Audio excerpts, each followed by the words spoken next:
Kita beralih ke informasi lain pemirsa, mantan Jampitsus Febri Adriansyah lewat tim kuasa hukumnya mendaftarkan permohonan pra-peradilan ke Pengadilan Negeri Jakarta Selatan. Kuasa hukum Febri Diansyah menyebut pengajuan pra-peradilan ini sebagai upaya hukum untuk menguji proses penanganan perkara dari aspek hukum acara pidana dan aspek administrasi proses penyidikan. Ia menegaskan langkah pra-peradilan tidak untuk menghindari proses hukum. Febri mengatakan menemukan lebih dari 9 kejanggalan dalam penanganan kasus dugaan TPPU yang menjerat kliennya. Pihaknya mengajukan 2 permohonan pra-peradilan. Gugatan pertama terkait upaya paksa Kejaksaan Agung dalam penetapan tersangka dugaan TPPU dan penahanan. Sementara gugatan kedua terkait penetapan tersangka dalam dugaan korupsi dan pencucian uang, penggeledahan dan penyitaan yang dilakukan Polda Metro Jaya dan Kortas Tipikor. Sebuah proses hukum itu baru bisa disebut proses hukum yang benar kalau dilakukan dengan cara-cara yang benar sesuai dengan hukum acara. Jadi konteks utamanya adalah mari kita sama-sama menguji bagaimana proses penanganan perkara untuk Pak FA ini. Nah, tentu saja di hukum acara nanti ada detailnya, teknisnya. Yang diuji adalah upaya paksa yang sudah dilakukan dan seluruh dokumen hukum yang terkait dengan hal tersebut. Tidak ada isu kekhususan di sini karena ini adalah upaya yang berlaku untuk semua perkara. Pra-peradilan bukan cara atau bukan langkah untuk menghindari proses hukum. Ini adalah hak yang dijamin agar kita semua bisa lebih terang melihat bersama-sama nanti proses persidangannya menguji semua aspek pemenuhan atau tidak terpenuhinya hukum acara. Kami sudah menemukan sebelumnya setidaknya 9 dugaan atau indikasi pelanggaran hukum acara. Dan dalam beberapa hari ini kami menemukan jauh lebih banyak lagi. Betul, di sini ada 2 persoalan. Persoalan pertama, proses upaya-upaya paksa yang dilakukan sebelum diterima oleh kejaksaan. Maka itu di dalam satu permohonan tersendiri. Persoalan kedua adalah proses dan upaya-upaya paksa setelah dilakukan oleh kejaksaan. Itu di dalam suatu permohonan sendiri. Sehingga pada hari ini kami mendaftarkan 2 permohonan. Contohnya nanti gini, ini sudah mulai ada, kami lihat ya, di dalam proses itu seperti klien kami itu dipanggil tanggal 20 misalnya, diwajibkan tanggal 22 datang. Di dalam hukum acara, itu harusnya panggilan yang patut dikasih waktu 3 hari. Dan itu dilakukan sampai sekarang oleh Kejaksaan Agung terhadap semua para saksi. Sehingga kami sendiri melihat apakah masih dihormati hukum ini. Itu prosesnya yang kami akan uji di sini. Jaksa Agung Burhanuddin memberhentikan sementara tersangka pencucian uang Febri Adriansyah sebagai jaksa. Pemberhentian berlaku hingga kasus hukum yang menjerat Febri berkekuatan hukum tetap.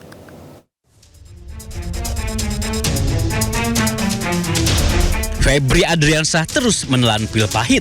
Setelah mengundurkan diri sebagai Jampitsus, lalu menjadi tersangka tindak pidana pencucian uang hingga ditahan. Kini mantan Jampitsus itu diberhentikan sementara sebagai jaksa.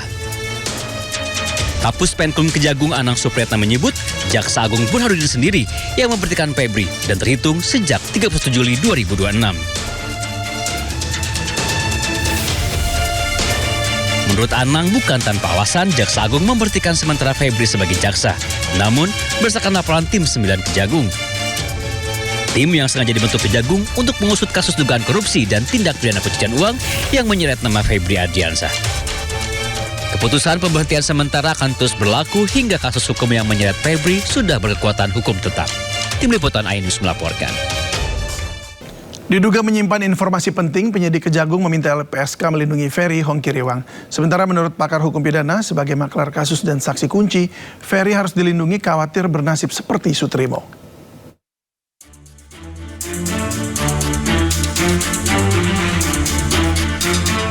Setelah tim 9 Kejagung meminta LPSK melindungi Ferry Hongkiriwang, hingga kini Lembaga Perlindungan Saksi dan Korban itu belum juga mengiyakan permohonan Kejagung.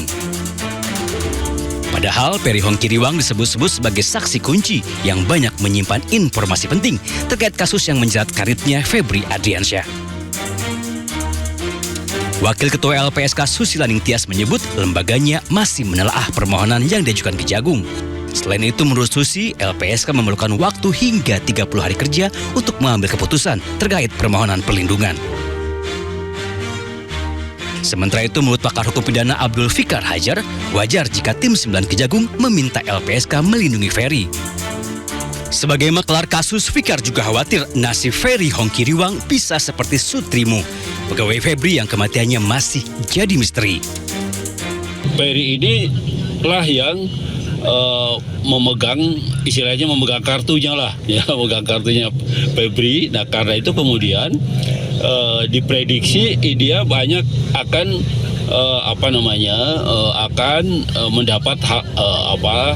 mendapat semacam gangguan lah dari orang-orang yang memang tidak menyukainya, orang-orang terutama yang dirugikan atas keterangan Ferry ini.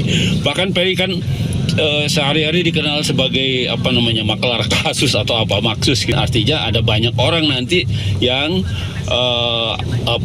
yang khawatir kasusnya akan terbuka lagi, ya, kemudian Ferry menjadi sasaran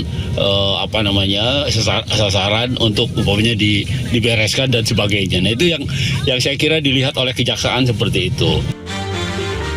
Sebelumnya, Kejagung memeriksa Ferry Hongkiriwang sebagai saksi kasus pencucian uang Febri Adriansyah. Setelah selesai diperiksa, Kejagung meminta LPSK melindungi Ferry dengan alasan keamanan. Selain disebut berkawan dengan Febri Ardiansyah dan Don Rito, Ferry juga dikenal sebagai maklar kasus untuk berbagai perkara yang ditangani oleh Febri Ardiansyah. Tim Liputan iNews melaporkan. Kita ke kasus lainnya, mantan Menteri Pendidikan Kebudayaan Riset dan Teknologi Nadiem Makarim hari ini menjalani sidang perdana banding perkara pengadaan Chromebook. Sidang digelar di Pengadilan Tinggi Jakarta. Memori banding dari pihak Nadiem mengkritisi berbagai pertimbangan hakim yang dilontarkan dalam putusan kasus Chromebook yang menyeret mantan menteri tersebut. Salah satu pertimbangan hakim yang dipermasalahkan yakni terkait pemberian surat kuasa atas pengurusan saham Nadiem di PT Akap dan PT Gojek Indonesia kepada pihak lain. Bahwa tekanan-tekanan kepada hakim ini akan tidak terjadi lagi. Bahwa hakim bisa independen, hanya mengikuti fakta pengadilan dan bisa mengikuti hati nurani mereka.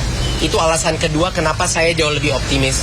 Dan untuk menjawab pertanyaan saudara, kenapa selalu susah sekali membebaskan orang yang bersalah, mungkin ada hubungannya dengan tekanan-tekanan di luar ruang sidang yang terjadi. Tapi harapan besar untuk negara kita, tekanan itu dan kelompok-kelompok yang melakukan tekanan-tekanan itu demi mengkriminalisasi orang sekarang sudah diganti. Harapan saya diganti dengan orang-orang yang punya integritas lebih baik. Jadi semoga sistem pengadilan kita tidak kembali ke masa lalu dan menjadi lebih baik. Bea Cukai Tanjung Priok mengungkap upaya penyelundupan 5 unit motor gede di Pelabuhan Tanjung Priok. Pengungkapan ini merupakan hasil rangkaian penindakan sejak akhir 2025 hingga Juli 2026.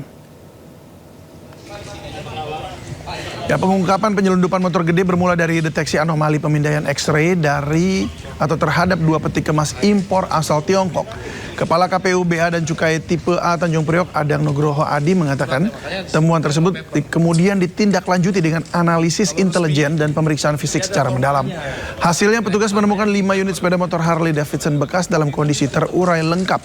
Petugas akan melakukan penyelidikan terkait perusahaan yang diduga terlibat dalam pengiriman motor gede ini. Ban-bannya lain, masuknya pas sudah lolos.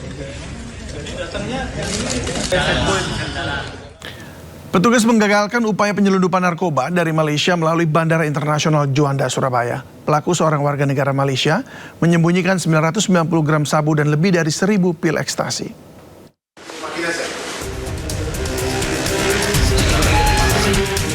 Seorang warga negara Malaysia penumpang pesawat rute Kuala Lumpur, Surabaya harus berurusan dengan Satgas Pengamanan Bandara Juanda karena kedapatan membawa narkoba jenis sabu dan pil ekstasi.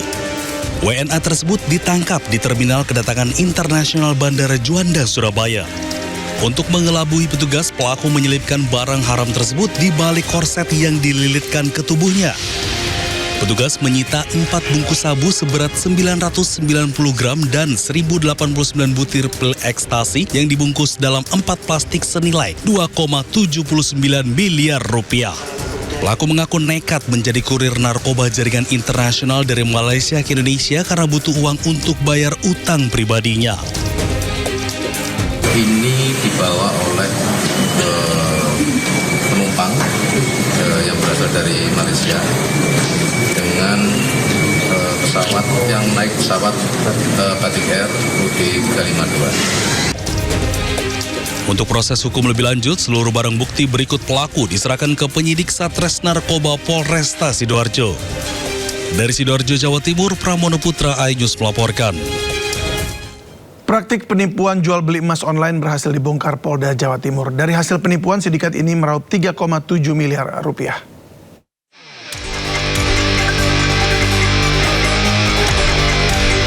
Inilah seorang wanita berinisial ICS yang berhasil ditangkap di Resiber Polda Jawa Timur.